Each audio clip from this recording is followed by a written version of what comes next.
YSR Congress party జిల్లా అధ్యక్షుడు పర్వతరెడ్డి చంద్రశేఖర్ రెడ్డి ఆధ్వర్యంలో నగరంలోని టీడీపీకి చెందిన దాదాపు 100 కుటుంబాలు వైఎస్ఆర్ కాంగ్రెస్ పార్టీలో చేరారు. ఈ రోజు 41 మరియు 48 డివిజన్ కు చెందిన దాదాపు 100 కుటుంబాలకు పైగా తెలుగుదేశం పార్టీకి చెందిన కుటుంబాలు వైఎస్ఆర్ కాంగ్రెస్ పార్టీలో చేరడం జరిగింది.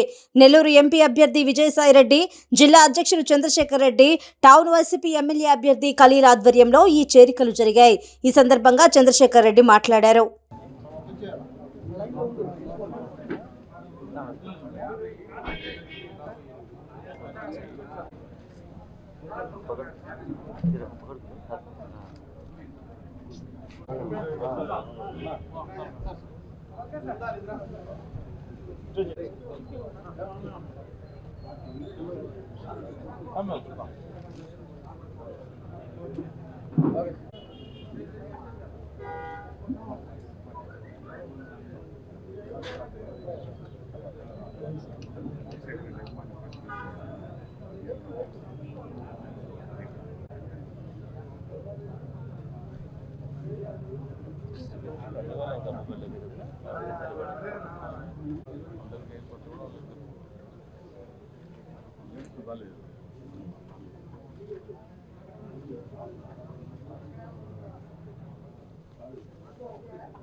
లేకుంటే ఒక 10 నిమిషాలు ఆగానే అందరూ కరెక్టెడ్ గా ప్లేసెస్ అప్పుడు అనిపెట్టుకున్నాం. 15 నిమిషాలు బయలుదేరి వచ్చేస్తారు. అన్నా మీరు 11:20 కట్టు వచ్చినట్టు చూడండి. 11:15 వచ్చినట్టు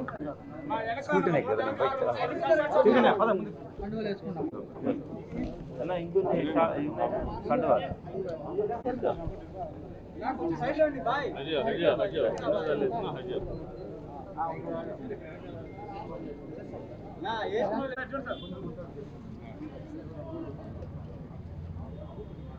ఈరోజు మెజార్టీతో గెలిపించాలని చెప్పి మేమందరం స్వచ్ఛందంగా ఈనాడు పార్టీలో చేస్తున్నాం. స్వతంత్రం వచ్చినప్పటి నుంచి పేదల పక్షపాతిగా ఒక జగన్మోహన్ రెడ్డి ముద్ర పట్టాడు. ఎందరో ఆంధ్ర రాష్ట్రాన్ని పరిపాలించారు, కానీ జగన్ లాంటి పరిపాలన అందించిన నాయకుడు ఎవరు లేరు, ఇక ముందు కూడా రారు. జగన్కి అన్ని విధాలుగా మనం మద్దతు ఇచ్చి విజయసాయి రెడ్డి పార్లమెంట్కు జగన్మోహన్ రెడ్డి గారు చేస్తున్నటువంటి కృషి కానీ, జగన్మోహన్ రెడ్డి గారు చేస్తున్నటువంటి అభివృద్ధి కార్యక్రమాలతో ఆకర్షితులై వారందరూ కూడా వైఎస్ఆర్సీపీ పార్టీకి సపోర్ట్ చేయడానికి ముందుకు రావడం జరిగింది. చాలా సంతోషంగా ఉంది. చాలామంది స్వచ్ఛందంగా జగన్మోహన్ రెడ్డి గారిని చూసి, అంటే ఈ ఎలక్షన్స్ అంతా కూడా చంద్రబాబు నాయుడు గారికి జగన్మోహన్ రెడ్డి గారికి మధ్య జరుగుతున్నటువంటి ఒక ఎన్నికలుగానే అందరూ భావిస్తూ ఉన్నారు. చంద్రబాబు నాయుడు గారు ఎప్పుడు కూడా చెప్పింది చేయడు. ఆయన ఎలక్షన్స్లో గెలవడానికి కోసం ఎన్నో రకాలైనటువంటి అబద్ధపు హామీలు ఇవ్వడం, ఆ తర్వాత పేదలని సామాన్యులను మర్చిపోవడం జరుగుతుంది. అదే జగన్మోహన్ రెడ్డి గారు ఏదైతే చేయాలనుకుంటారో అదే చెప్తున్నారు, అదే చెప్పి అదే చేస్తూ ఉన్నారు. ఏ పథకం కూడా ఎక్కడా కూడా ఆపలేదు. చంద్రబాబు నాయుడు గారు జగన్మోహన్ రెడ్డి గారు చేస్తున్నటువంటి పథకాలన్నీ కూడా కంటిన్యూ చేయడం సాధ్యం కాదు. ఇవన్నీ కూడా పేదలని మభ్యపెట్టడానికి అని చెప్పి చంద్రబాబు నాయుడు గారు పదే పదే చెప్పారు.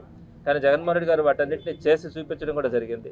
అలానే ఉద్యోగాలు కానీ, పరిశ్రమలు కానీ అన్నింటిలో కూడా జగన్మోహన్ రెడ్డి గారు పేద ప్రజలకు కానీ, సామాన్యులకు కానీ ఉద్యోగ ఉపాధి అవకాశాలు అన్నింటినీ కూడా గత ప్రభుత్వం కంటే అనేక రెట్లు ఎక్కువగానే చేసి చూపించడం కూడా జరిగింది.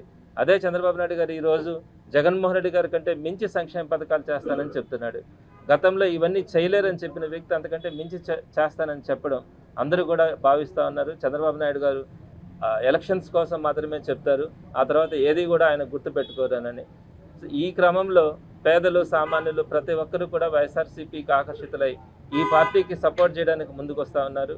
సుమారుగా 48వ వార్డు నుంచి 40 కుటుంబాల వరకు కూడా ఈరోజు వైఎస్ఆర్సీపీకి మద్దతు ఇవ్వడానికి ముందుకు రావడం, అలానే 51వ డివిజన్ నుంచి వారు కూడా సుమారుగా ఒక 50 కుటుంబాల వరకు కూడా వారు కూడా వైఎస్ఆర్సీపీకి సపోర్ట్ చేయడానికి ముందుకు రావడం జరిగింది. ఇక్కడ ఖలీల్ బాయ్ కూడా ఒక సామాన్యుడు, అందుబాటులో ఉంటాడు. ఏ ఇంటికైనా కూడా పిలిస్తే వెళ్ళగలడు, వారితో పాటు నడవగలడు.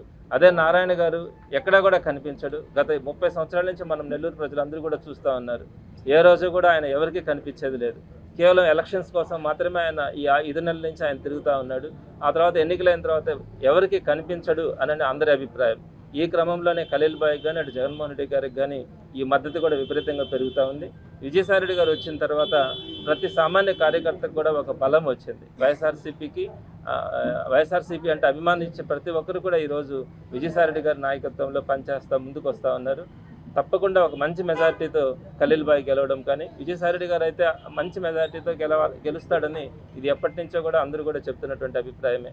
మరి నెల్లూరు జిల్లాలో ఉన్నటువంటి 10 సీట్లు కూడా తప్పకుండా గెలుస్తుందని ప్రతి ఒక్కరి నమ్మకం. భగవంతుని ఆశీస్సులతో జరుగుతుందని నేను విశ్వసిస్తున్నాను.